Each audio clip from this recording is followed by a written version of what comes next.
Hey everybody, and welcome to another episode of Superheroes, Movies, and Superhero Movies. I'm Justin Speck. I'm John Pelzel. And today we're talking about The Terminator, released in 1984, directed by James Cameron, written by James Cameron and Gail Ann Hurd, and starring Arnold Schwarzenegger, Michael Biehn, Linda Hamilton, Paul Winfield, Lance Henriksen, a few other people, including Rick Rossovich, Earl Bowen, I think is how you say his name. He was also in Terminator 2. This was obviously the first Terminator film, the first of the franchise, and it was released in 84, so I was technically alive, but barely, I guess. So I did not see this in the theater. That was the point of that. Actually, I didn't see this until after I saw Terminator 2.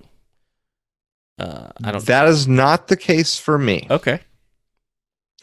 Actually, I have a very interesting Terminator story. All right, let's hear it. I was like 6, maybe 7. Okay. But I think I was 6. And my neighbor next door was like 13, and his dad asked me if I wanted to watch a movie with him. So I went and asked my dad. I don't remember if they told me what it was. I think they did.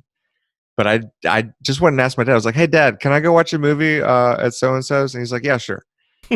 So I went over and they put in Terminator, and it's like dark and stuff, and the lights are out, and it was one of the most horrifying things I had ever seen. The eyeball scene, Yeah. and the wrist. Wow, that Freaked I'd you never out. seen. Well, yeah, anything you were like only that. 6. Yeah.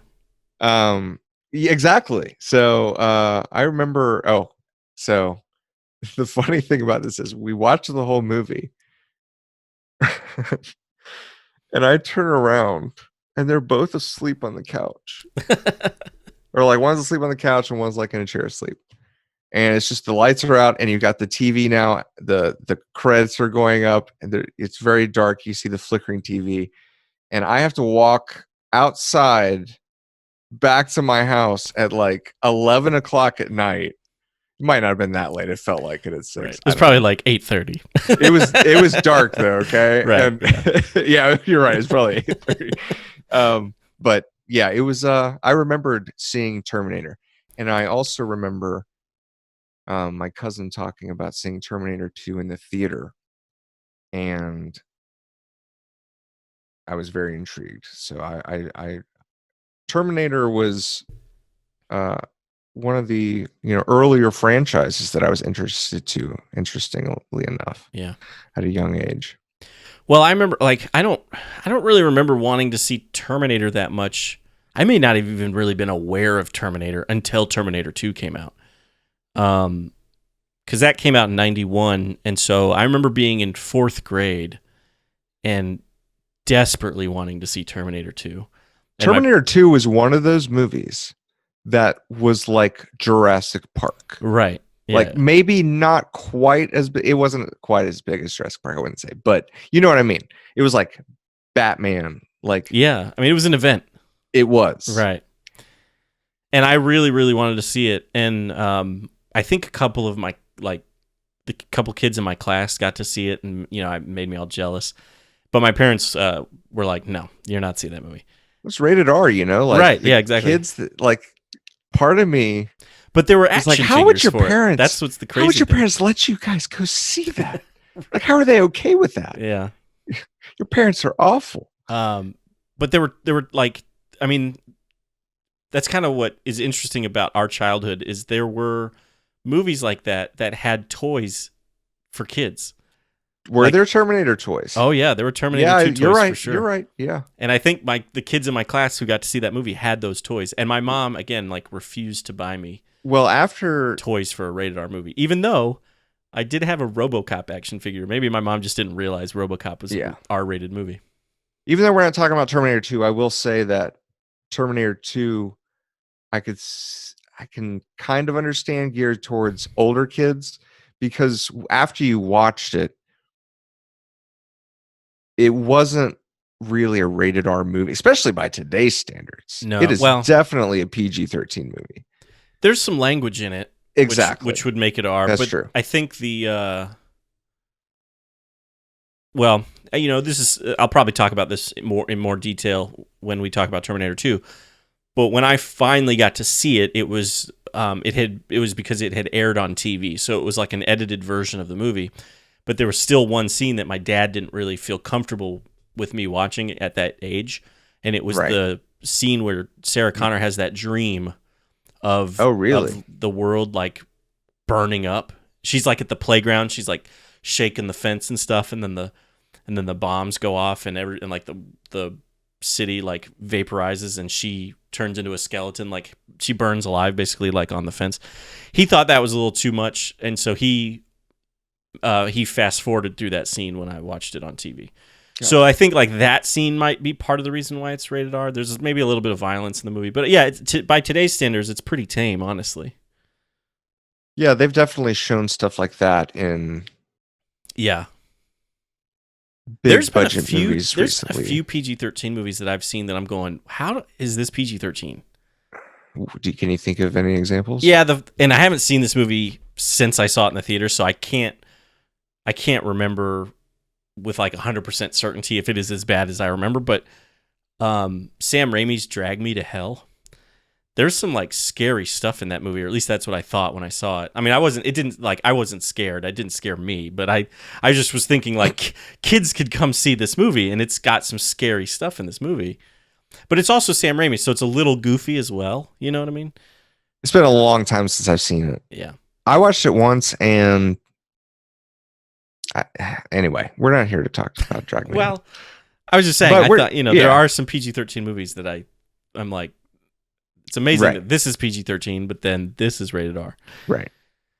Is there another one? You said I can't. That's the main one that came to my brain, but I'm sure there are others. I one time got yelled at Blockbuster for the movie Airplane, like I had anything to do with it. But the movie Airplane is rated PG, but it has nudity in it. And so this guy rented it and wanted to show it to his kids, and he came back like furious, and he was saying that like it should be on the box that there's, nudity in this movie and stuff. And I was like, I'm sorry. Number one, I mean, it's a corporate thing. Like I don't write what's on the box. Blockbuster corporate puts the stuff on the box, because this was back when like they had their own kind of cover art. It said had the Blockbuster logo, and it just said the movie, and like on the back of the case it might say like who was in it or something. Right.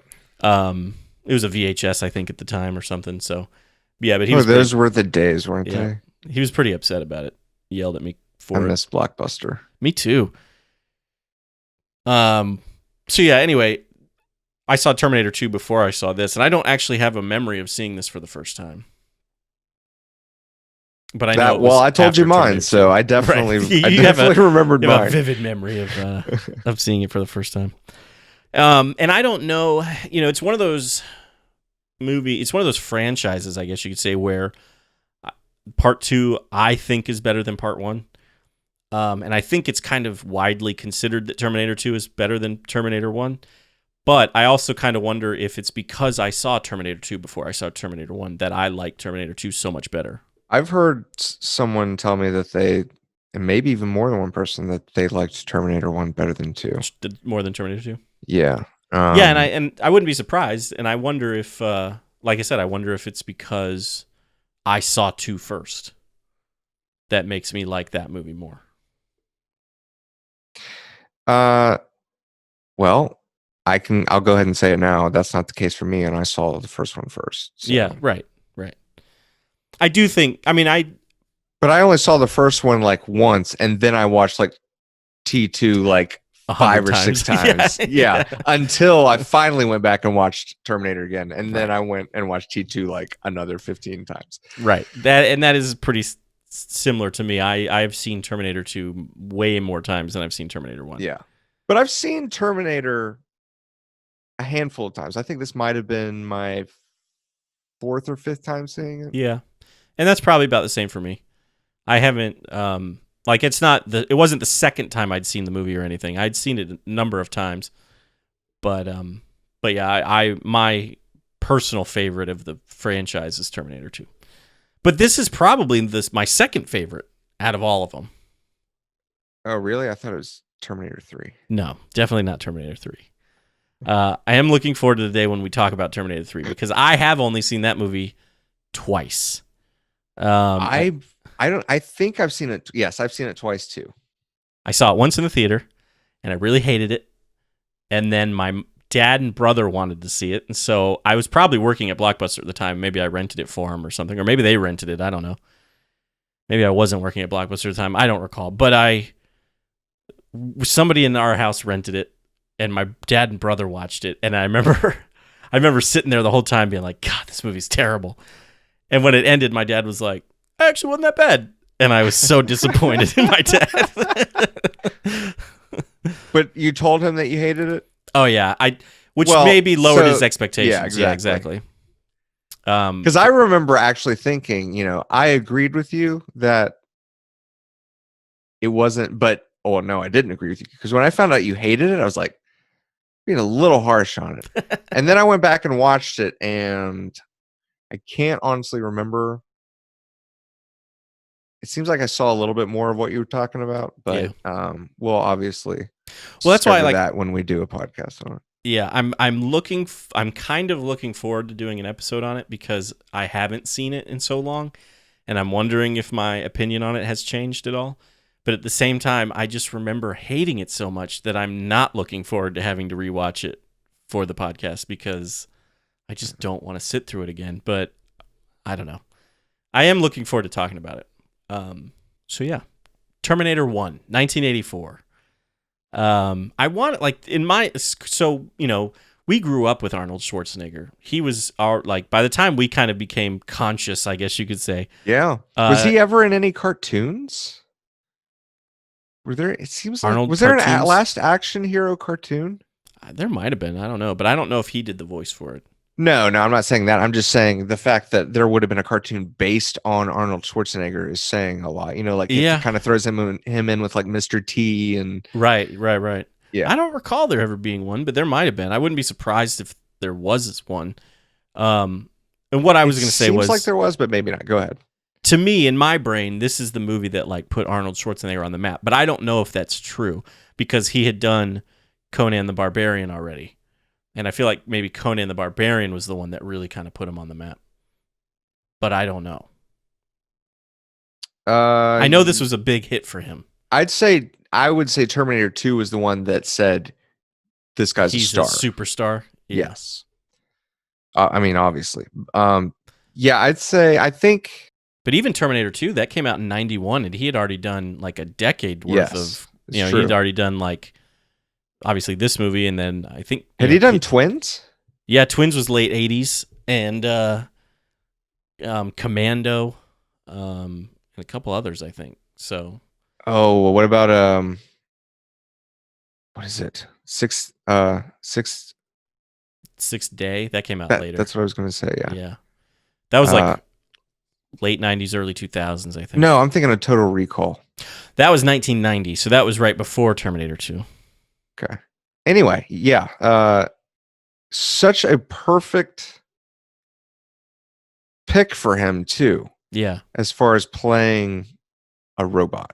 Yeah. Because Arnold Schwarzenegger is a terrible actor. I'm just kidding. I actually do not believe that. I actually think Arnold Schwarzenegger's a pretty awesome actor.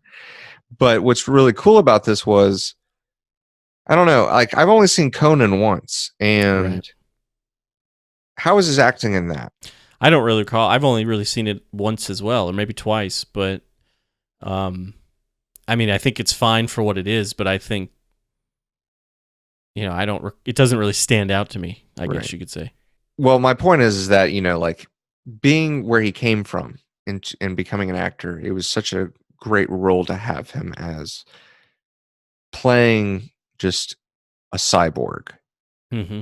And he makes it so believable. And I don't think it probably helped, especially the fact that it was so early in his career. But I don't think it's based on the fact that he can't act. I think he's actually doing a really good job as acting as a cyborg. Right. No, I agree. Yeah. But him being fresh into the market, I could see definitely how people could come across as, he's just some flathead bodybuilder that Right. he just Who's has to say monotone lines and yeah. pick up people. Right. I'll be back. Like, Yeah. like I don't. Yeah. Then maybe people weren't understanding that he was actually doing a pretty great job playing a cyborg, Right. like you said. Well, later on, as you get to go see what he does later, you can see, yeah, I think he's one of those actors too that you see his maturity happen through his career. Right. Like he definitely got better acting as time went on. Sure. Yeah. Not to say that he's bad in this by any means, but Yeah, I'm not saying that. I'm not saying he's bad. Like even in Conan, like what I'm saying is the roles he got at an early age fit being able to come across as someone that might not be an actor, but fit the role. And then later on, he shows, with some experience too, that he can do other things. right. And I bet you he probably surprised some people when he did like his first comedy. Oh yeah. People when probably did saw Predator come out? Because Predator was not robotic. late 80s as well. I think like 87 or 88, I think, or something like that. You know what I'm saying? Like he acted. Yeah, he did. No, yeah. Of course, I haven't seen it for a little while, but from what I remember, he does a good job. Yeah, I agree. We are going to do an episode on that pretty soon, I think. We were going to do an episode a long time ago, I think, on Conan the Barbarian. I think I even watched the movie for it, but it was obviously a long time ago. I think it was like when I was still living in California. I don't remember that. Really? Yeah. I'm almost positive we were going to do Conan the Barbarian, and then, one of those, we changed our mind at the last minute or something, but I think I watched the movie. Maybe I'm wrong. Maybe I just dreamed it. I mean, it's possible. Yeah. Either way. I love the beginning of this movie, though, with Terminator he's the T-101 model, right? Is that what they said? I thought this was T-800. Is it not? Maybe it is. I know he's... Because T-1000 right. is the liquid model. Yeah. I forget what... it's T-800. Okay, I'm in full disclosure here. I watched this movie like weeks ago, so my memory of it is probably not going to be as good. Oh, dude, I didn't get that. I hope I'm right, because I'm pretty sure I'm right, but I didn't get that from the movie. That's just knowledge, man. Well, I know you're right. I believe he is the T-800 in Terminator 2, at least. Oh, but I thought it was the same. No, it wouldn't be the same. In this movie, I thought, and I could be wrong, and he might be the T-800 or something, but Kyle Reese gives the model number to Sarah Connor, I believe. It would be the same one because he just... Wait, say it again? Kyle Reese says he gives her the model number of like the, does he? Yeah, he says it's like a whatever model. I could try to find it in the quotes on IMDb or something, but... There it is, 101. It is 101? Model 101 T-800. Oh, interesting. So we were both right. Actually, no. I think you're right. I think T-800 is something else. Anyway, okay. I'm pretty sure he's the T-800, which would be crazy. Hardcore Terminator fans can execute. Can comment, yeah, and tell us how dumb we are.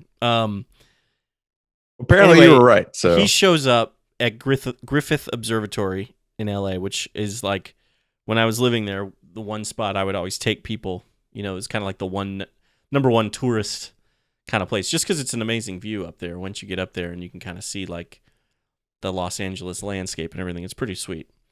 But he shows up there and he confronts what is probably my favorite cameo, although it wasn't really a cameo then, of Bill Paxton. Right. One of the punks. And now, like, that was pointed out to me.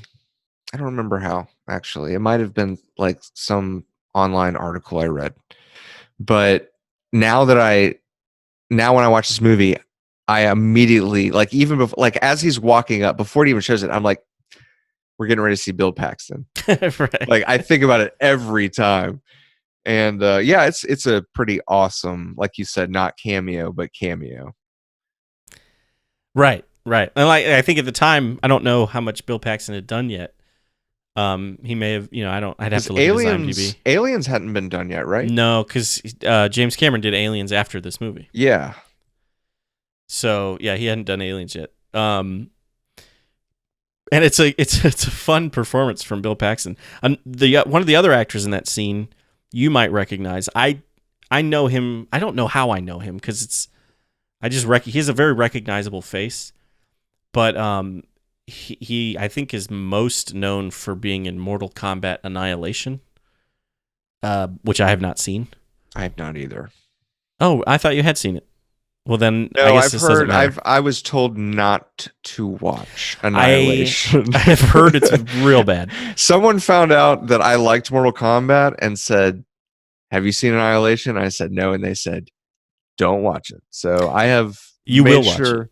I will. Yeah, well, it's on my list of movies to talk about on the podcast. Okay, Is Mortal fair Kombat enough. and Mortal Kombat. Yeah, I Annihilation, guess. so. I guess enough time has passed where I can watch it now because Yeah, I'm sure the expectations are not high.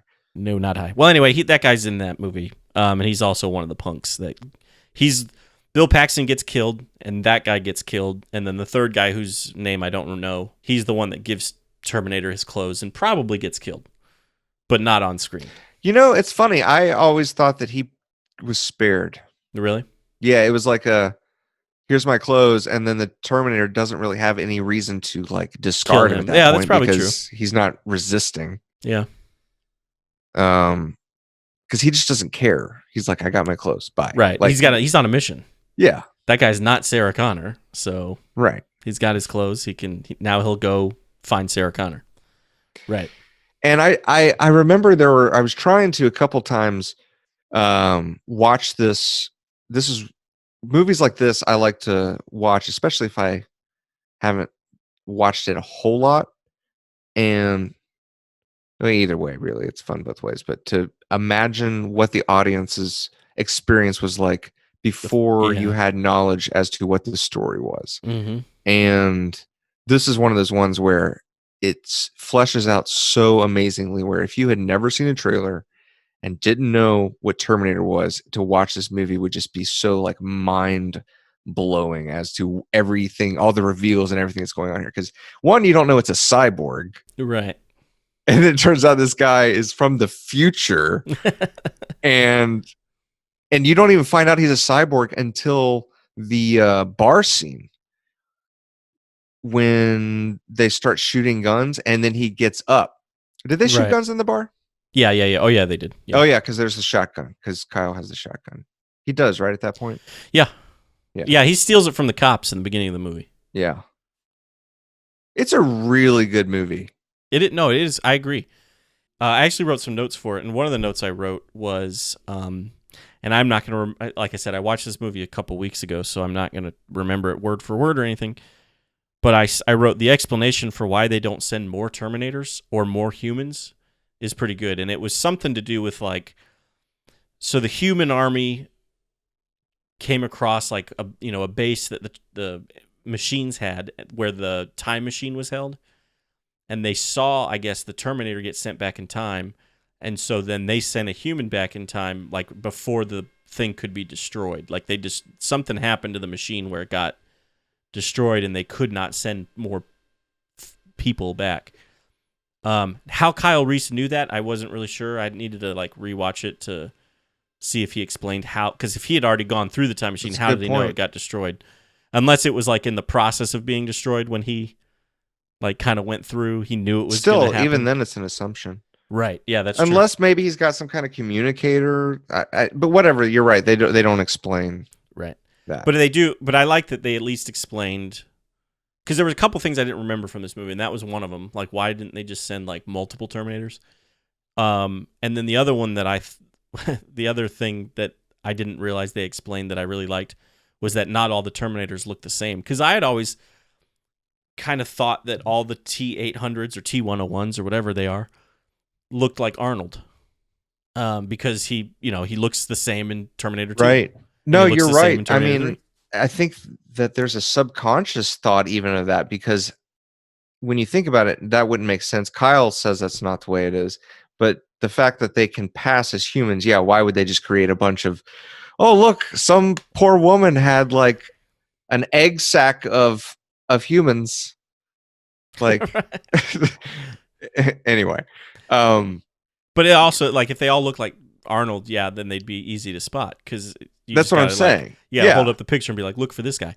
So I like that it's interesting to call it a flashback because it's technically in the future. But when Kyle kind of he's telling the story to Sarah, I think about like the war and everything, and it shows one of the Terminators during that war, and it's another bodybuilder named Franco Columbo, which I thought was kind of cool. He was another Mr. Universe, just like Arnold was, but he's in the future. He's like the future Terminator that's shooting guns, killing humans, and he looks nothing. I mean, he's big like Arnold, but he doesn't look like Arnold.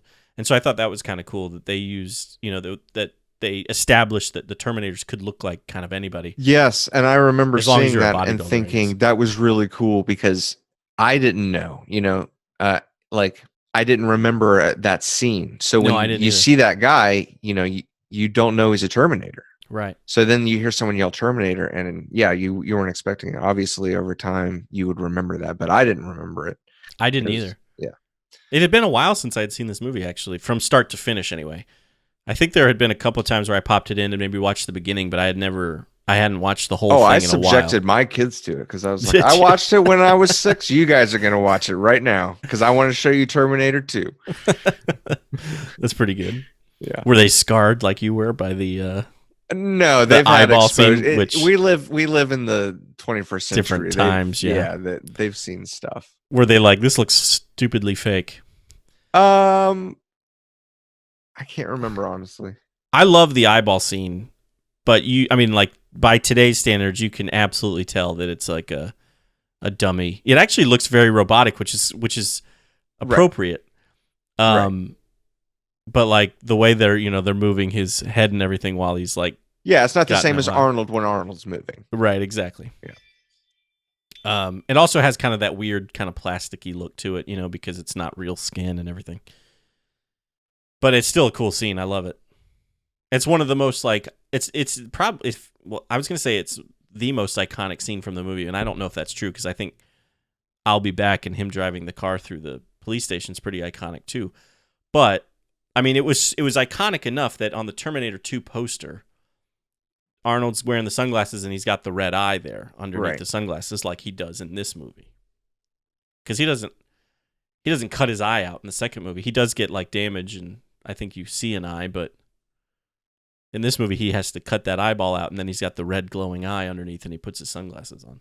Definitely a unique scene that people, it kind of like, I'm guessing that Psycho effect, maybe a little bit. Like, I don't know. There were B horror movies like crazy. Never mind. Like people had seen, but this was a broad audience, right?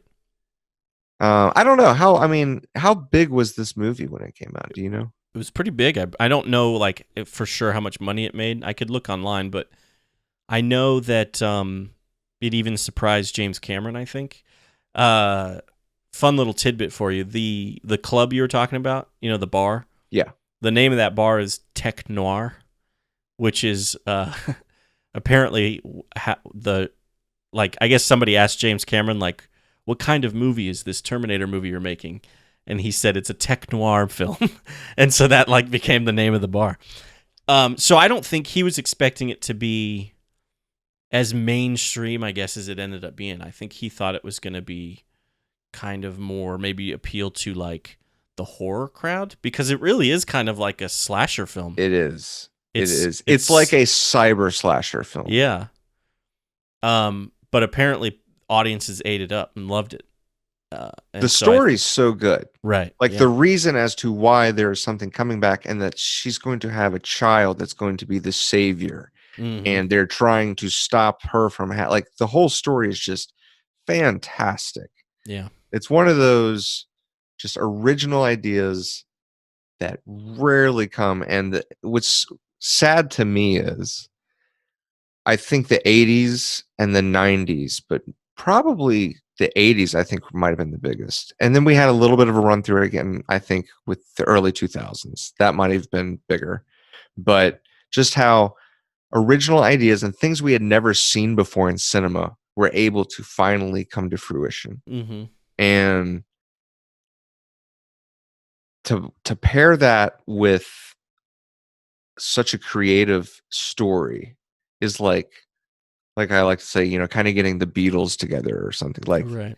the chances of that happening are so rare. Getting Steven Spielberg to do Jurassic Park, like Terminator became that. Um, and what's sad to me, I said mentioned it was sad, and it's because I don't know, you know, how much we're going to see that. We really, and I don't think we'll see it to the degree we did, like all clumped together, like in the 80s. Like we really got spoiled. Right. We had The Matrix, Yeah. the beginning of the superhero movies, Indiana Jones, Star Wars, Yeah. like all of this, just an entertainment boom. And I'm not saying the creativity is not out there. Right. It No. is. But um, I don't know. Stephen King has said it before, and he's right actually. Creativity is not rare. I don't remember do you know what I'm talking about? That like quote he says? Mm-mm. No. Basically he's saying creativity is not uncommon. Right. It's getting it out there that is what's rare. Right. So I'm not concerned about creativity being a problem, but I think as far as entering dreamland, like Wonderland, like we did, is gone. We're now in Wonderland. Yeah, and I it's hard to put into words, I guess, but I know exactly what you're saying. Like for us, movies, there was a little bit. At least this is how it feels, and I'd be curious to talk to somebody who's younger than us. Somebody who's like maybe in their early 20s or something, who grew up, or maybe even younger than that. Maybe like a teenager who is like, whose movies were kind of the end of the 2000s or early, mid 2000s, stuff like Right. that. But for us, it's like the movies that come out today, and I'm still wowed by movies by all means, but they don't have the same magic that Right. this movie, Terminator 2, Like I can't Jurassic believe Park, that we're able to experience this right and even The now. Matrix. Yeah, right. The Matrix was kind of where I was going with that. Actually, I thought about that was I don't remember what I was saying, but like I was going to say The Matrix was almost like the farewell, Mm-hmm. or I don't remember what I was going to say, but then you did have Lord of the Rings, and you had Yeah, that's true. and then you had the Marvel movies. The interesting thing about the Marvel, I don't want to go too far off topic, but I was going to say the interesting thing about the Marvel movies was I felt like we were starting to get into this. It wasn't stale Mm-hmm.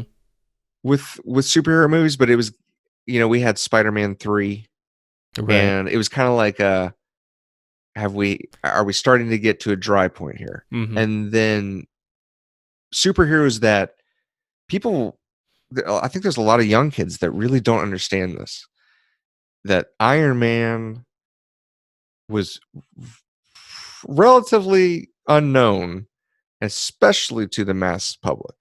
Right. I remember reading, like, Entertainment Weekly called him like a B character. Like Yeah. like everybody knows who Superman is, everybody knows who Batman is, but I would not almost, at that time, I might have even called Iron Man a C character. right. Yeah, the people didn't necessarily. I mean, like I knew who he was, and like Right. comic fans knew who he was, but if you were to ask, before the movies came out, if I were to ask my mom and dad, like, do you know who Iron Man is? I don't know if my dad might have, because he did read comics when he was a kid, but I don't know if like they would know who he was. Right. Well, I think one of the things too that I'm wondering if there were maybe also talks of rebooting Rocketeer or something, Right. and they were like, "Why don't we do Iron Man?" Mm-hmm. Because I can definitely see some inspiration there, as to Marvel wanting to kind of kickstart, and then we have the technology now. Let's kind of do maybe something in that direction, and it took off. Yeah. Oh yeah. I wonder what today's movie uh, landscape would be like if Iron Man had been a flop. Like if audiences just didn't connect with Iron Man and that movie did not make money. Well, they still would have come out with Thor and Captain Incredible Hulk would have America. come out because Incredible Hulk came out the same year as Iron Man. Right. But I don't know if they would have. I mean, maybe they would have made. Maybe they would have said, "Okay, well, Iron Man didn't work. Let's try Thor and Captain America, see how they do." But I don't know. I mean, Yeah. because Iron Man 2 came out before Thor and Captain America. Oh, okay. Then I'm wrong. I'm wrong. Um. So yeah, I mean, obviously that's not how it happened. People loved Iron Man, and Marvel is now, I think that's the other thing too is like kids obviously are enjoying all the superhero movies. I'm enjoying all the superhero movies. I love superhero movies. But when we were kids, like they were few and far between.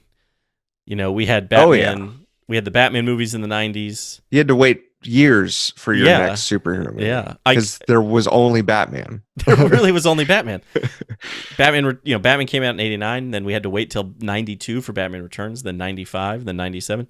And it wasn't until, 2000 was X-Men, so there was a 3-year gap there for superhero movies.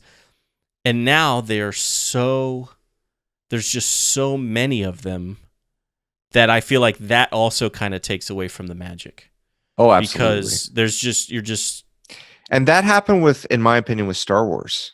yeah, definitely. Disney just basically vomited Star Wars after they bought it. Like Yeah, they did.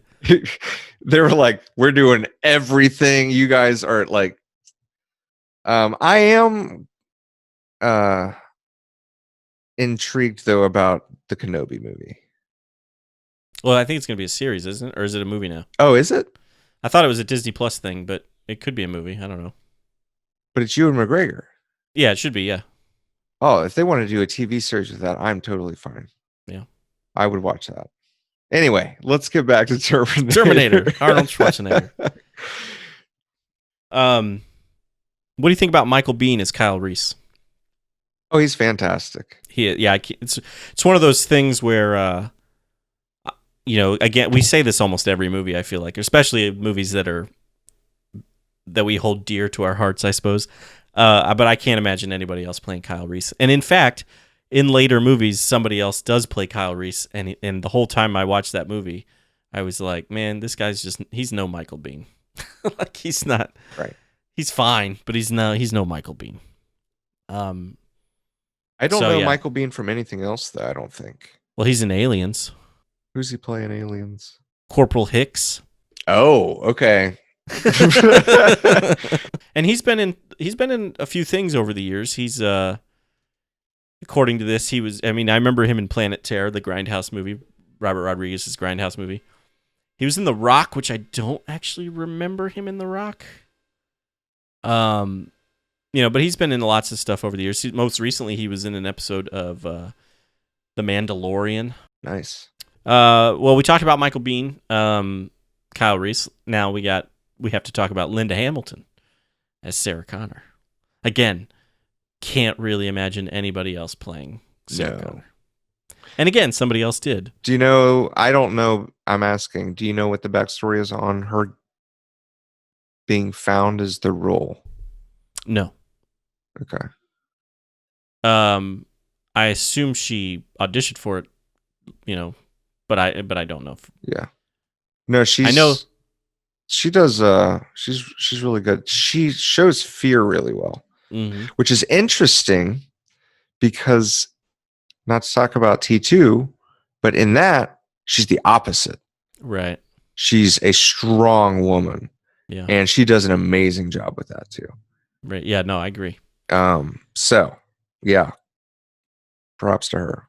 Whenever that scene plays out where Arnold knocks on the door, and it's like the first Sarah Connor he goes to visit, and he knocks on the door, and she's like, yes, and he goes, Sarah Connor, and she, I think she says yes again, or maybe she doesn't say yes the first time, and he kicks the door in and then shoots her.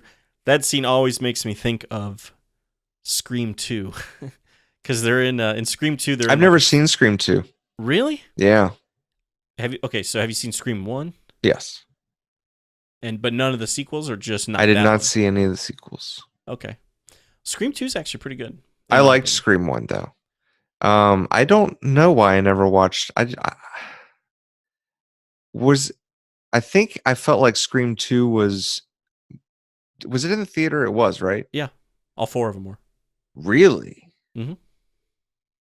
I guess Scream 2 I felt was straight to video. I don't know, but I just didn't feel like it was on the same level. No, yeah, it was Anyway, directed same. I mean, Wes Craven directed all four. Kevin Williamson wrote the first two and four.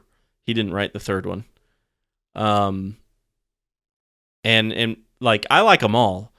The third one, in my opinion, is the worst. But two I really enjoy. But anyway, in part two they're at college. So in the first movie they're at high school. Part two they're in college, and there's a film class. And Sydney's actually not in it, but Randy is Jamie Kennedy's character, the film guy from the first movie. If you remember him, he's the guy that yeah. gives the rules. There are rules for being in a scary movie. That guy. Well, they're talking about film class, and I forget they talk about sequels that are better than the original. And Terminator 2, I think, is one of them. Empire Strikes Back, of course, is another. But somebody says something about Terminator, and Randy does that scene. He's like, I think he's talking badly about it. He says something like, he's like, "Are you kidding me, Sarah Connor? Yeah." He does like that. That's like, so every time I watch that scene from Terminator, I think about Scream 2. That's funny. Um, but That yeah, that's something I was gonna say though about that whole thing too with her name, and then finding out that another Sarah Connor dies, and her yeah, reaction to that. yeah. Because At first, yeah, it's like that's what a crazy coincidence. Even her right, coworker is like, "You're dead, honey." It's kind of like just a little right, joke. But then when she finds out another Sarah Connor has died, then she's a little freaked out. yeah. And that's when she ends up, well, she's freaked out, and then she is like walking home and realizes she's being followed I, by Kyle well, I was gonna Reese. say I love that scene though when she hears it on the TV, Yeah. and they're like, "Turn the channel," Right. and she like, no, I guess she doesn't slide, but her reaction is just Yeah. perfect. Yeah, I agree. And but yeah, she starts being followed by a guy Kyle that Reese. Yeah. Well, ends yeah. up claiming that he's from the future. I did take notes because I wrote down something about this. But were you gonna say anything about her being followed? Well, I was just the one note I had, and he must have robbed somebody or something. I know he like stole the clothes, some like the pants off of a homeless guy. But Right. Which he, every time I see that scene, I'm like, what do the police think was going on yeah, I there? know. I think the same thing. Um, so she goes into Tech Noir, and he walks by, and so she's like, okay, well, I'm just gonna hang out in here because I think I'm being followed, and there's been two Sarah Connors murdered, so I'm gonna hang out in here. And then, we as the audience are not supposed to know that Kyle Reese has come into Tech Noir. It's revealed once Arnold walks in and like points a gun Right. at her. That's when he pulls out the shotgun and starts shooting. And so one of the notes I wrote down was, how did he get into Tech Noir? Because she had to pay to get in to use the phone. And thank God she had enough money to get into the like pay for the club Right. ticket. Well, it Because like, wasn't very much, I think, well, I was gonna say it's like $4, but back then that's like in probably like, '84. Yeah. yeah, that's probably like close to 15 now. Like, Right. and carrying around cash. Well, it was. I think carrying around cash was way more common back then than it is now. With No, the yeah, I know. I'm just saying today, like that would yeah, be like, yeah. So that was my question. How did Kyle Reese must have robbed somebody to get cash because he was able to get into Tech Noir number one, and then later he does when they're going to the motel. They're like walking up to the office at the motel, and he pulls out a wad of cash, and he goes, "Is this going to be enough?" But they don't, as far as I could recall, they don't ever explain where he gets the money from. maybe that guy he stole the pants from The was a homeless guy drug had like dealer. had He's a yeah, drug maybe. dealer, so I was gonna say maybe he had like his life savings, and Kyle Reese took his money. I don't know. Oh, But it's not really you're so explained. much kinder than me. I made him a drug dealer, and you're like, It was a he's homeless guy like saving. trying to He's save money. trying. Yeah. I don't know. But yeah, that was one of the questions I wrote. I was like, how did he get into tech noir? Yeah. Unless he like went in through a secret back door or something that he somehow knew about being in the city for all of 5 minutes. Yeah. I do love we've already passed this part, but I do love the whole running from the cops and where he goes into the department store and steals some more clothes, and the shoes he steals. I wrote down. I said, actually, those shoes are pretty awesome. I would buy those shoes. But I like that scene. I thought it was. I mean, it's a simple scene, but I like how he like evades the cops and gets away from them and everything, Yeah. and then steals the shotgun out of the cop car and all that. Yeah. So yeah, during that scene, in the bar, first of all, how did Arnold get in? Did he kill? He just walks in, and the woman that's taking the money is like, "Hey, that guy didn't pay." Oh, so a bouncer I must tries have to been distracted because I know what you're talking about, but I don't remember seeing it this viewing. Yeah, the bouncer like I think puts his hand on him, and Arnold turns and like breaks his hand basically, and just keeps going. Yeah, I definitely missed that this viewing. And then so Kyle says to Sarah, "Come with me if you want to live." Mm-hmm. And what I thought of this viewing was he had no idea the iconic line that he just set up, because really Arnold gets credit for it. Like when I hear that line, I think of Arnold. Yeah, in Terminator 2, me too. Right. Yeah. But Kyle like set up the line, and hearing him say that is so cool that this movie came out first, because if it had been done after T2, it would have been cheesy. Yeah. But to hear Kyle say it and know that the iconic version hadn't even been said yet is so, like, it kind of gave me chills. Like, this is the origin of where that came from. Right. Yeah. So yeah, Terminator is one of those movies. I think we put it kind of in that right category of Matrix, and just it's set up a really cool universe, and just 2 movies. Yeah, no, yeah, absolutely.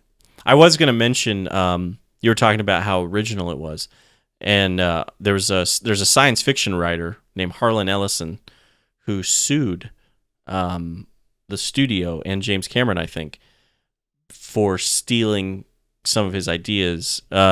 He wrote a couple of episodes of The Outer Limits that I guess he says this movie plagiarized a little bit, I guess, or something, I tried to do a little bit of research on this to see if that was true, like to kind of get other, everybody's got an opinion on the internet now. You could search YouTube about Terminator Harlan Ellison, you'll see comparisons and stuff of the episodes. And from what I can tell, it's like there's similarities, but you can't really go so far to say that James Cameron necessarily just ripped off Harlan Ellison. Did they know each other? No, not at all. But if you ask James Cameron, who's obviously not shy about his opinions on things, he says that because they did settle, they ended up settling with the studio ended up settling with Harlan Ellison, like out of court for an undisclosed sum of money. And now if you watch the movie, at the very end, there's a title that says, "With acknowledgement to the works of Harlan Ellison," or something like that. Really? Yeah. And James Cameron says he did not agree with the studio's decision to settle Gotcha. that lawsuit. But Harlan Ellison also is apparently lawsuit happy. He like sues everybody for stealing his ideas. So I think I agree. I think this movie is very original, and I think like I said, you can maybe find some similarities with those Outer Limit episodes in this movie, but I don't think James Cameron stole the ideas from those episodes or anything. It's possible maybe he saw them when he was younger and was inspired by them. Yeah, maybe it was inspired by them a little bit. I know one episode dealt with like a soldier from the future or something like that, but it wasn't. I don't think either episode has to deal with, a woman whose son is going to grow up to be the leader of this resistance Right. and stuff like that. And I don't remember. The other episode might have had to do something with machines, but I don't think it had to do with like machines, you know, taking over the world and becoming this, a war with humans type thing. I don't think so, but anyway, yeah, it was just I wanted to bring that up because you were talking about how original the idea was and how creative and everything it was, and I felt like that we needed to talk about the Harlan Ellison lawsuit. Yeah, I didn't know that. Yeah. Anyway, I was going to say Sarah Connor is forever now a cursed name. Yeah. Like if your last name's Connor and you name your daughter Sarah, shame on you. Like you're heartless. You just don't know. Right. I wonder how many John Connors are out there because of these movies. If your last name is Connor, I wonder if you feel like you kind of have to name your kid John. Well, John Connor's different because Right. he survives. Right. No. Yes. Absolutely. Well, I mean, Sarah Connor survived too. Right. Yes, that's true. I guess it's implied that she eventually dies because the war is many years later. Do they give a year? Yeah, they do in the beginning of the movie. They give years, and I think throughout the Terminator movies, period. And it's in the past now, but I forget what the year is in the beginning of this movie. I remember Escape from New York, which is a movie I can't wait to talk about. Takes place in 2013. Oh, wow. Yeah.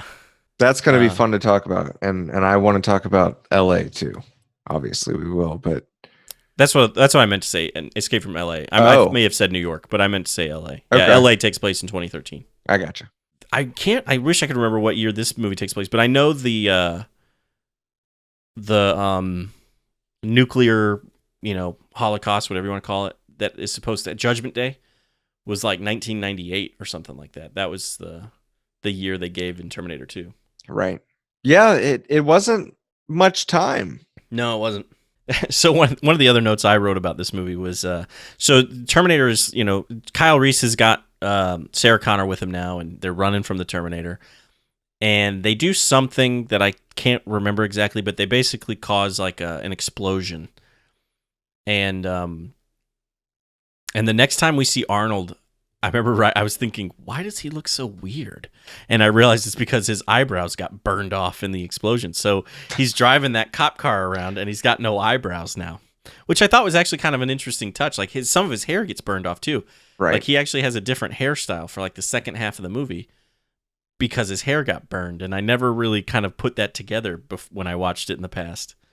And I thought that was kind of a cool touch that they burned off some of his hair, Yeah. I don't know if I mean, I probably noticed subconsciously, but I don't know if I ever picked up on it. Yeah, thought about it.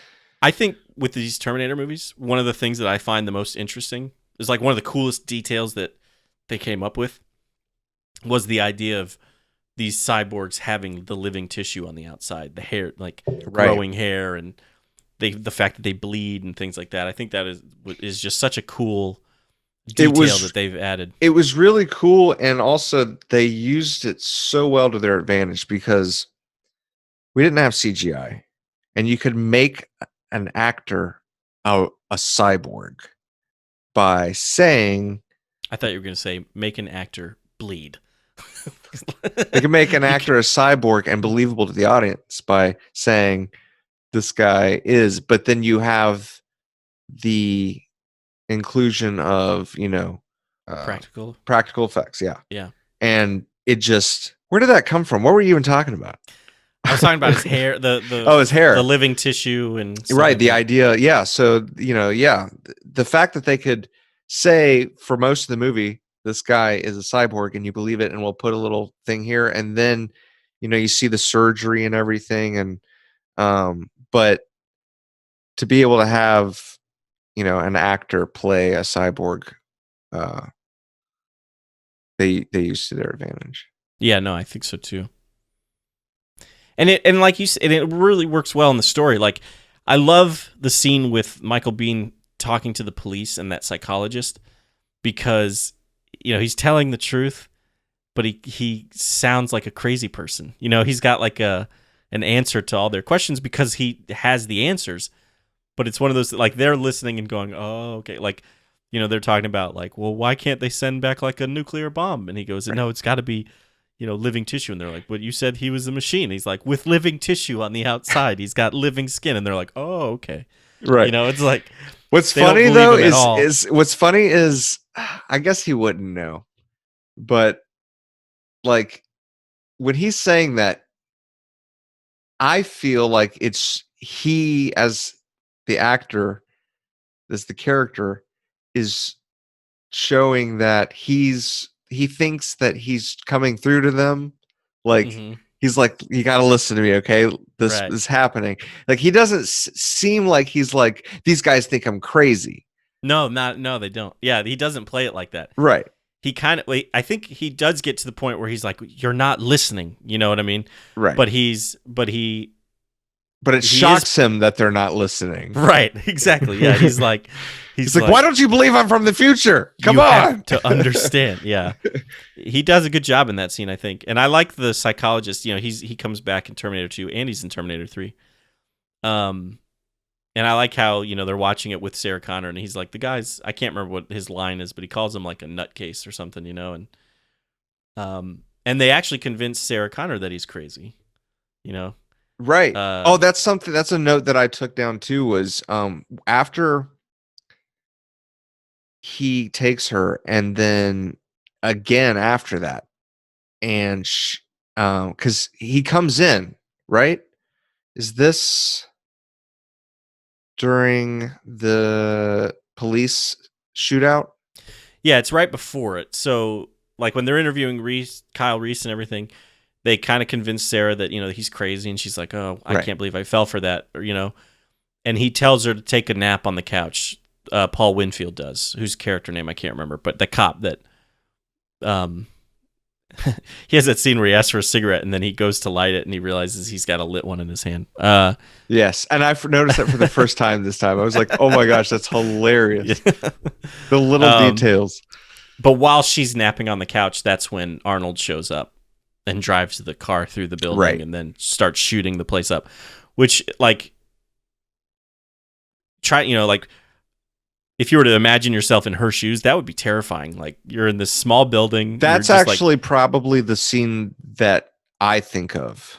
Yeah. Is the police shootout when I think of a scene from Terminator. Yeah. Yeah, that's why I said I wasn't sure which one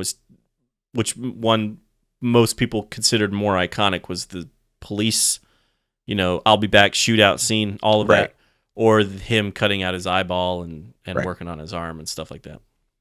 But yeah, the shootouts, that's one of my favorite scenes in the movie, is that police shootout.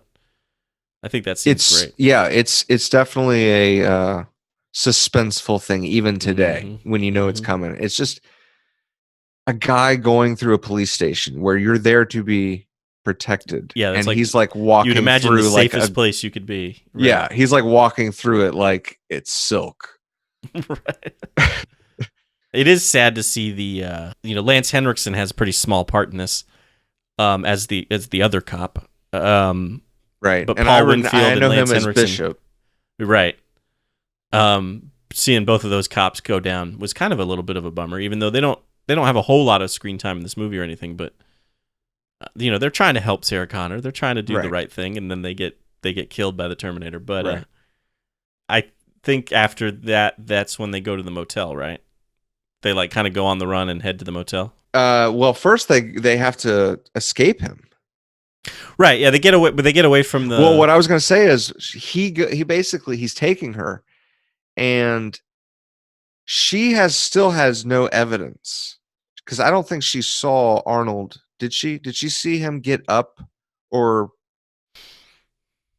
like survive anything crazy?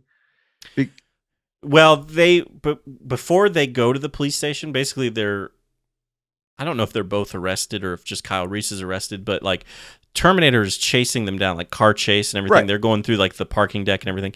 But And like he, you said, he slams into the wall. The police still convince her though that Kyle's crazy while they're And at the police station. yes, and they have a reason. Like Right. she says something like he, talks about Bulletproof the Terminator, vest, and yeah, like him being on drugs and not being right, able to feel pain and stuff like that. Yeah. so she's convinced, and then I don't remember. Yeah, so anyway, he says something to her, and she, I think, even makes the comment, I don't, how can I trust you, or something, or you're like, she tries to escape, remember, and she Yeah, bites his hand. And yeah. then This is after early on too. Yeah. yeah, and then after that, oh, was it? Was this Yeah, this before the is like police? after the bar. Yeah. Well, what I'm talking about happens after the police convince her. Maybe it Okay. was with the hand biting thing, but anyway, he says, like, she's like, you're crazy, and then he says, you're not listening to. No, maybe that was the hand. Anyway, whatever it was, he doesn't. She changes. She decides to trust him without Right. any reason. It's Evidence. literally in the same Yeah. scene. She's like, you're crazy, and then, well, what are we going to do about the Terminator?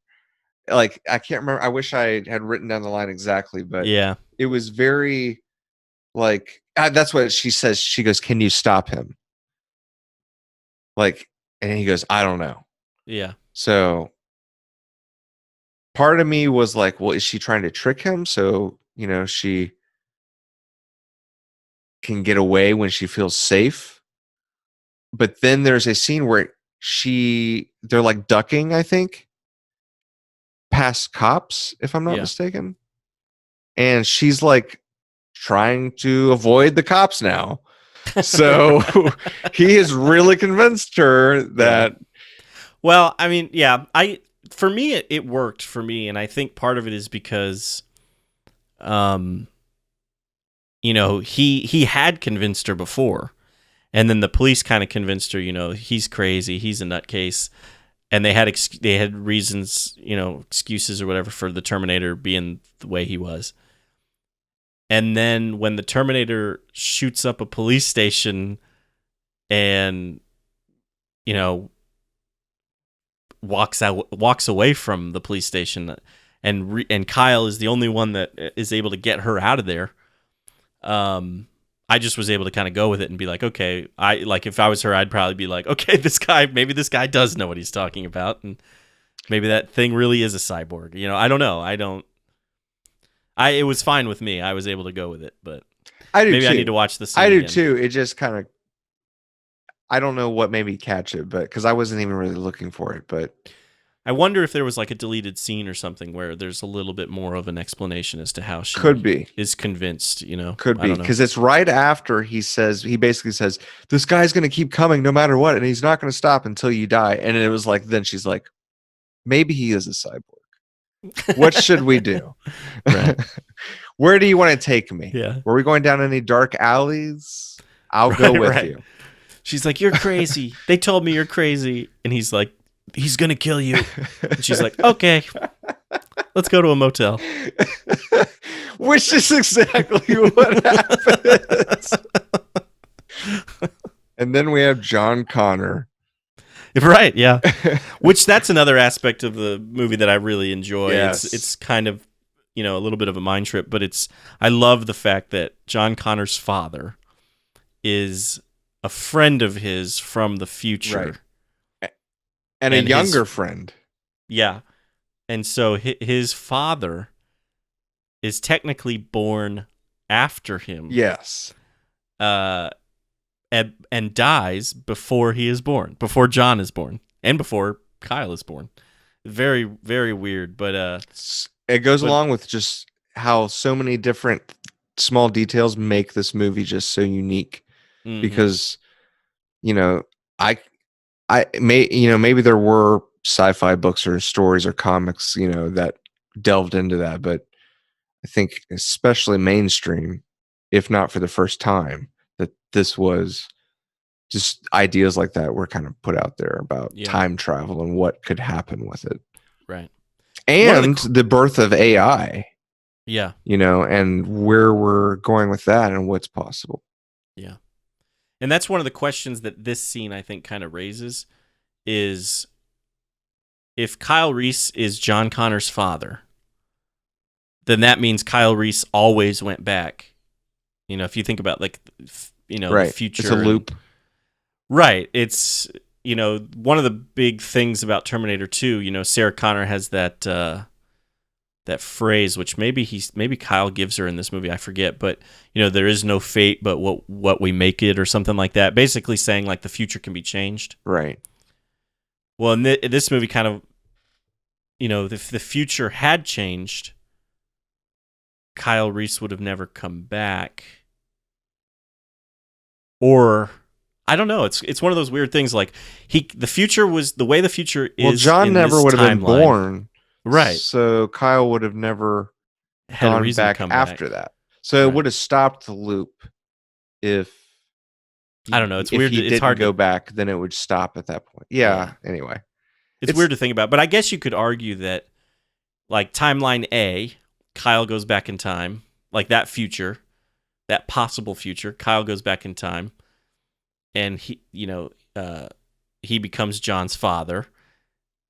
But because of what Sarah has learned and everything, she changes the future where Kyle no longer has to go back in time, right.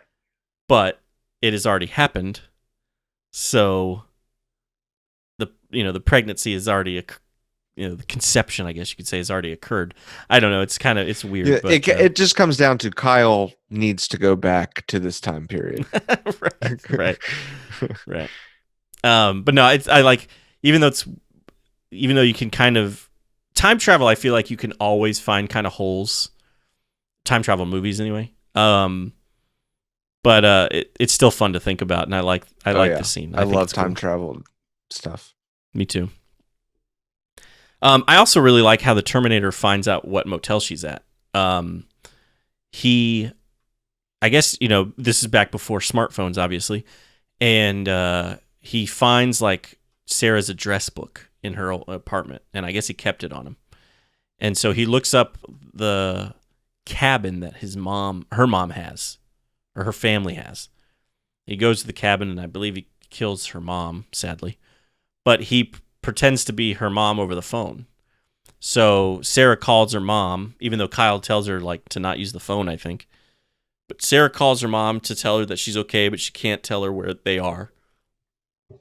And Terminator, acting as her mom, convinces her to at least give her the phone number, so I can call you if something happens or something. So Sarah gives her the phone number to the hotel, and then as soon as they hang up, Arnold picks up the phone, calls the number, and you hear the desk clerk on the phone say the name of the hotel, and he goes, "I need your address." And so then he's able to hunt her down at the motel. But so I thought that was kind of cool. We see some of that in Terminator 2, where he poses as somebody else and uses their voice. Right. Now this is where I can't quite remember what happens next. I know they're at the motel. I don't really. I know Terminator obviously shows up at some point, but I don't recall how we go from point A to point B, and then this is kind of the beginning of the end. Yeah, this is the end. Like, they have another like car chase, right? And then Yeah, he's in a big truck, and they blow up they the truck. think they kill him, and then that is one thing where I think one of the things I really like about this movie, and it's something we don't see in Terminator 2, other than the future scenes in the very beginning, is the I guess it's a endoskeleton, of the Terminator with no skin on it. Right. It's the actual right. machine. I read somewhere, and I don't know if this is true, but I read that the producers of the film wanted the movie to end with the truck blowing up. I think they thought maybe because it is a little bit. I think it's like stop motion animation, of the Terminator coming towards. It's got Sarah that. Yeah, it is. Has kind of that jerky motion to it and stuff. I think maybe they were worried that was going to look silly, and so they were trying. Well, it's only really quick, actually, that they show that. Most of the time, it's an upward shot, and they kind of are using it like a puppet. Right. So they can get away with that. Right. But then they did show a shot that they didn't necessarily have to do of when they were closing the door. and you see the Yeah, and it's Terminator coming coming. towards the door. Yeah, And yeah. what's really interesting, that I noticed is how big it actually ends up looking by the time it gets to the door. Like it's large. Right. Well, yeah, yeah. I mean, how tall is Arnold? I don't know actually. For some reason 6'4" is popping in my head. You might be right. 6'2", 6'2". shorter than you He's thought. shorter than my dad. Oh wow. My dad's 6'3". Oh wow. Yeah. So anyway, the producers apparently wanted James Cameron to end the movie with the truck blowing up, and not have the Terminator skeleton chasing after Sarah through the whatever that is, factory or something, the plant. And I'm glad that he stuck to his guns and didn't listen to them, because I really like that scene of the Terminator chasing after him. It's the unrelenting force. They think they finally won. They blew him up, and he comes out of the fight. He comes out of the flames and still going after him. Yeah. And that's a traditional slasher tactic as thing. well. Yep, yeah. Yep. And of course, it's kind of funny, like I said, I saw Terminator 2 first, and we'll obviously talk more about Terminator 2 when we talk about that movie, but in that movie, there's only there's the CPU little chip that they have, and then the arm. Those are like the only two pieces that survived this encounter or whatever. But if you watch this movie, I feel like there would be more of the Terminator to be found. But maybe it was the only two parts that were not smashed, I guess. Well, what do you mean by that? Well, I wish I had watched the movie more recently, so it's a little more fresh in my brain. But I know when she puts the hydraulic press on him and crushes him, it doesn't crush him flat. Right. So you would think there'd still be pieces of that body that they could salvage more than just the CPU chip and the arm. The arm was sticking out, so I understand that one totally makes sense, because it was not actually in the press. But I think the only thing they could utilize was the CPU chip. That's what I'm saying. Yeah. Maybe that was the only part that was actually they would destroyed. They'd have to I'm saying that's really the only part that matters anyway, because that's where all the information is. Then why keep the arm though? Because it looks cool. Right. I mean, you get that scene of him ripping off his hand and showing the arm to Miles Dyson. Which is actually, I don't know. That's the scene I thought you were going to say your dad didn't want you to watch. No, I guess he was okay with that one. Although I believe in the edited version it was a little. They cut away, maybe. They cut a little. Yeah, I think they cut away a little bit because it was on ABC. They probably do a close up of her reaction. Yeah, I think it was. Yeah, I think you maybe heard it a little bit. Yeah, you heard the wet Yeah.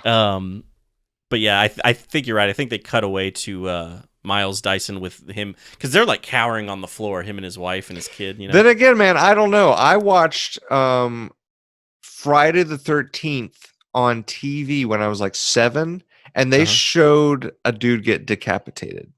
Oh wow. Blew me away. I was like, I should not be watching this, but I watched the whole movie. I was watching it with my cousin. I have memory. I can't think of anything specifically, but I do know I've had memories of watching a movie going, I should not be watching this. When you're a young kid. When I say my cousin, I actually mean she was actually my mom's cousin. She's my second cousin. She was at least in her 20s. And she's not saying anything about me not watching it. So I'm and I think she knew about the movie. So she was kind of explaining things about what Jason was doing, why he was killing people. Yeah. And so I was I got permission to watch this. But yeah, it was kind of shocking. I bought the I think I told you this. I bought the I forget who makes it now. If it's Arrow Video or if it's somebody else, but it's the set. It's kind of a deluxe edition Blu-ray set, of the Friday the 13th franchise. Yeah, it's pretty sweet. And I wanted to watch a bunch of them with Denise. She watched the first 2 with me, and then I watched the third one. I've seen the first one maybe 3 times. I think I've only seen the second one maybe once, and I know I've only seen the third one once. Yeah. And 4, is that the one with? Corey Feldman. Is it? Yeah, That's what I was that's the thinking. one we've seen. That one is our favorite, I believe, because you and I we marathoned the Friday the 13th Yes. movies years ago. And I had not. We're in the same boat. I had seen the first one a couple times. I've seen the fourth one a couple times, but 2, 3, 5, 6, 7, 8. I've only seen all of those once. Now I've seen 2 and 3 twice, but I still have only seen 5 through 8 once. So I wanted to kind of marathon them and watch one like a night leading up to Halloween, but I think we got sidetracked and stopped watching them. But yeah, it's still When we were watching it. No. Oh, when rewatching it now. I gotcha. When I bought the set, Okay. I wanted to rewatch. I them didn't with watch the end of the marathon when we did it. Like, I didn't watch Jason X. I didn't see. Right. I think the last one I watched was Jason Goes to Hell. Yeah. And then they were like, oh no, and I watched Freddy vs. Jason. So you might have just skipped Jason X because it's. I think I was Jason at work, Takes and you're Manhattan. like, I'm watching Jason X, so sorry. Sorry, pal. That might have been. I might have not waited. But yeah, it's 8 is Takes Manhattan, then it's Jason Goes to Hell, then Jason X, then Freddy versus Jason, and then the remake that's in the set as well. Yep. Did see that one too. And I've also only seen Jason Goes to Hell. I may have seen Jason X more than once, but I don't really remember it that much. So Jason Goes to Hell is, I don't know why we're talking about Friday the 13th, but it's fun. So Jason Goes to Hell was the first time I remember seeing a Friday the 13th movie advertised. Like, I remember the poster at the theater, and like, yeah, me too. Yeah, it was a very disturbing poster. It was like this wormy demon, like slithering through his eyeballs, and there was like fire behind. Yeah, it was. Yep. That's the cover of the Blu-ray I got. That's the poster. Yeah, I remember that one too. I don't remember any of the other ones. I don't remember when 8 came out, but I don't know. I might remember Jason Takes Manhattan being advertised, but I don't. Jason Goes to Hell for sure. Yeah. I think I even remember having like comic books that had like, they used to like in magazines and comic books they used to have like the full page ad that was like the poster. I'm almost positive I had like a comic with Jason Goes to Hell being advertised. I wonder if there was a video game based on it, because I can kind of see it in my mind in like a gaming magazine, and I wonder if there was a game based on it. I don't know, but yeah, you're right. I do remember seeing that in a magazine somewhere. It's interesting how advertisements have, just changed. Yeah.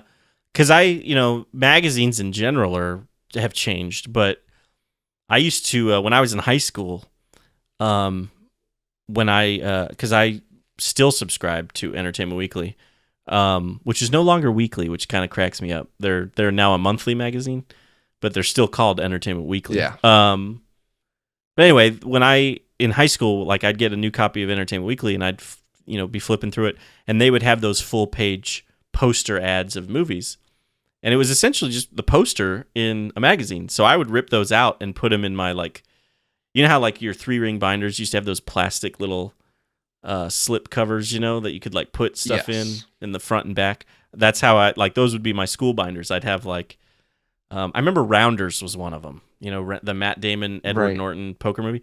That was one. So that would be like, my English binder, like was the Rounders binder or whatever, That's cool. That's cool. Yeah. And they don't do that anymore. Like, I don't think any movie does a full page poster ad in magazines like that anymore. At least not that I've seen in years. Yeah. Which is a bummer. Yeah, it's also ironic that, the movie we're talking about deals with that, about how technology changes the world, and we haven't had an AI take over yet, but it's crazy how forgotten everything was before technology. Like, I could, you can think about it, but as far as remembering what it truly was like to live back there, we've totally forgotten. I think about that sometimes where like, you know, you were just talking about it before we started recording about how you had an issue with your refrigerator and you YouTubed the Right. how to fix it, and now it's been fixed. Right.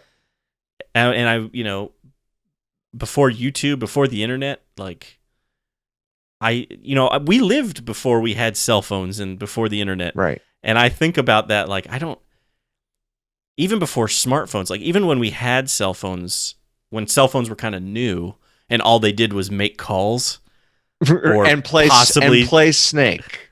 right. Yeah. I was going to say, and maybe send text messages.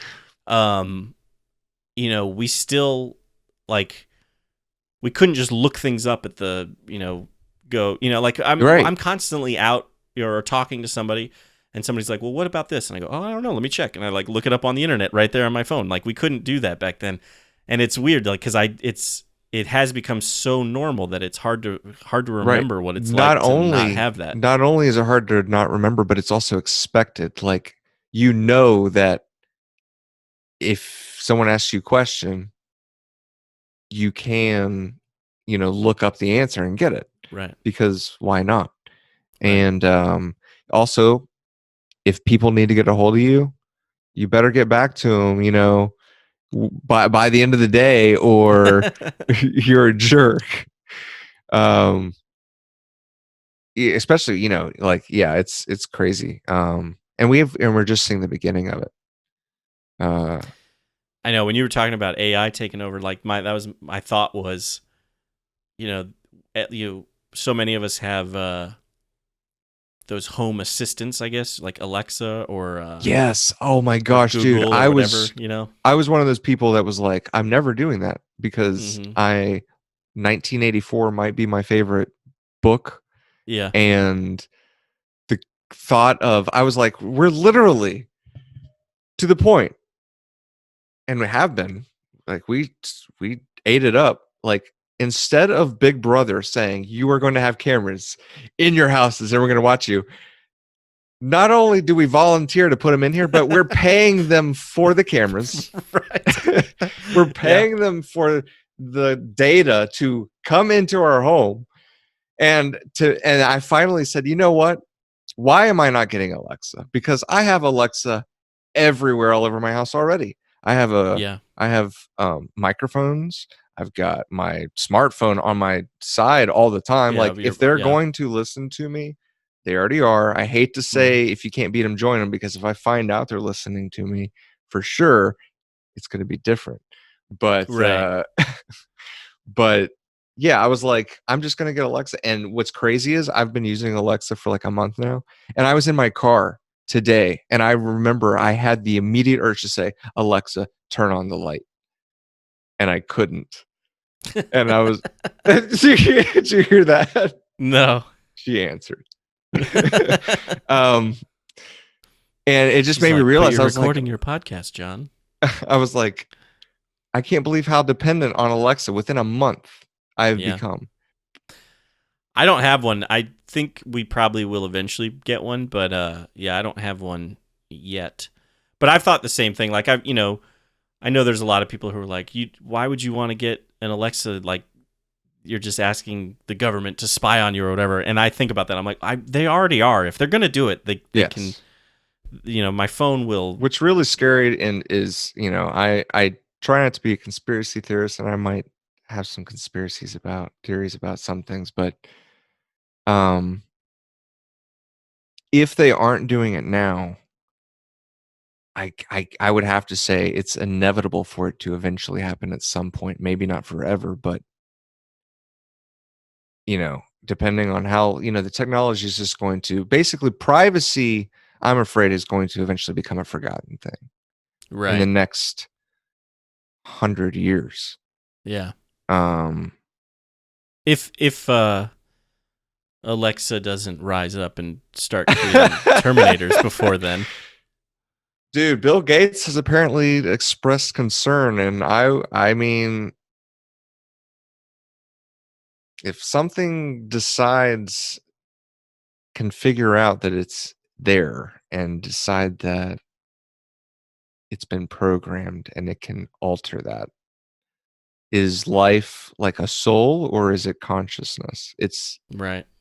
And obviously that's the whole story about Terminator and everything. But yeah, that's why I was saying is it's ironic that we were talking about the movie, because I don't remember what got us on it, but it was something completely aside from.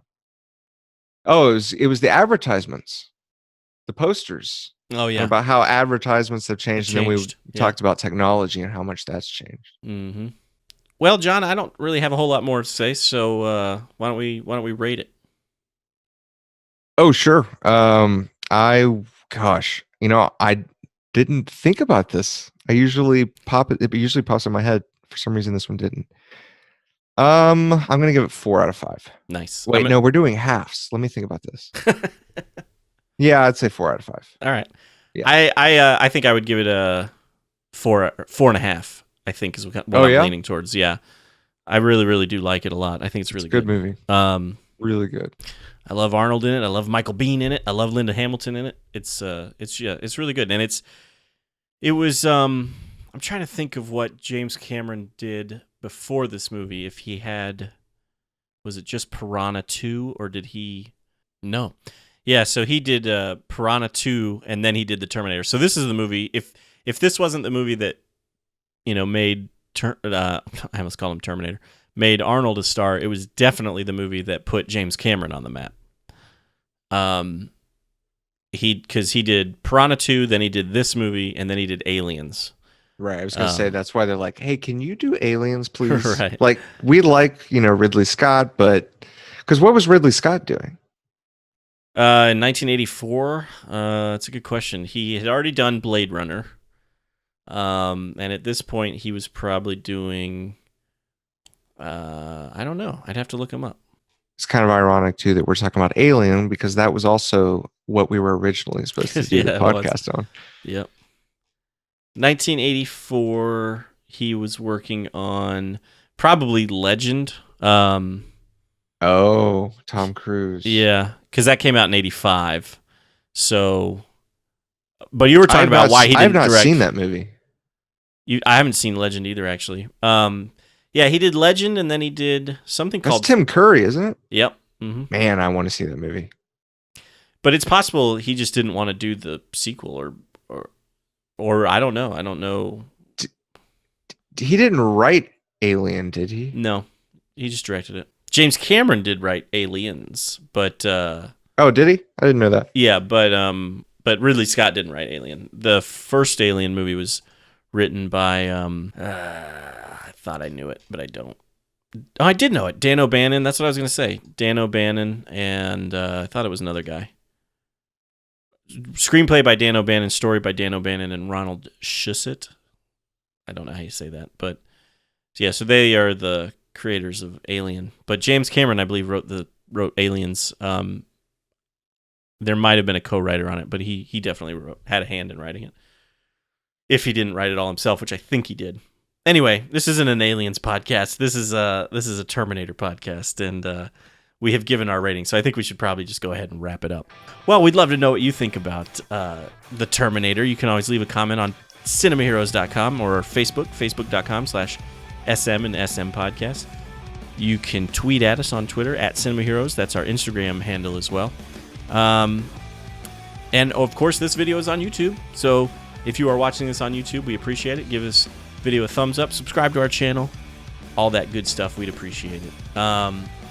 Yeah, that about wraps it up for this episode. I'm Justin Speck. I'm John Pelzo. Thanks for listening. Thanks for subscribing.